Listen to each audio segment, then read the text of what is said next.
सार्वत्रिक विधानसभा निवडणूक 2024च्या अनुषंगाने आपल्या कोल्हापूर जिल्ह्यामधील 10च्या 10 विधानसभा मतदारसंघातील मतदानाच्या अनुषंगाने सर्व तयारी झालेली आहे।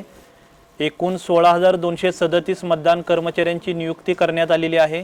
एकूण 393 sector officer, 138 sector police officer आणि जवळपास 4,000 एवढा पोलीस फोर्स, एवढी सर्व यंत्रणा मतदानाच्या अनुषंगाने मतदानाच्या दिवशी काम करणार आहे।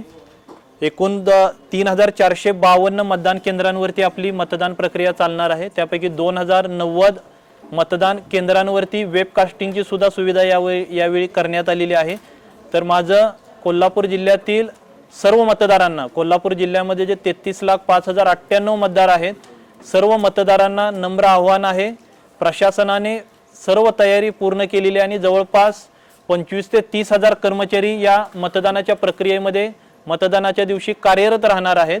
सर्व मतदान केंद्रांवरती ज्या बेसिक सुविधा दिल्या पाहिजेत, पाण्याची व्यवस्था, रांगेचं नियोजन, ही पूर्ण व्यवस्था करण्यात आलेली आहे।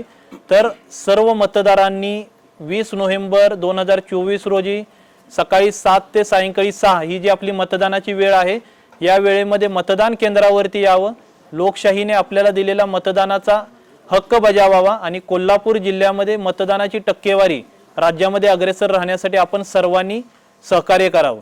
या सर्व निवडणूक प्रक्रिया, मतदान प्रक्रिया पारदर्शक आणि शांततामय वातावरणामध्ये पूर्ण करण्याच्या अनुषंगाने सर्व तयारी प्रशासनाने केलेली आहे।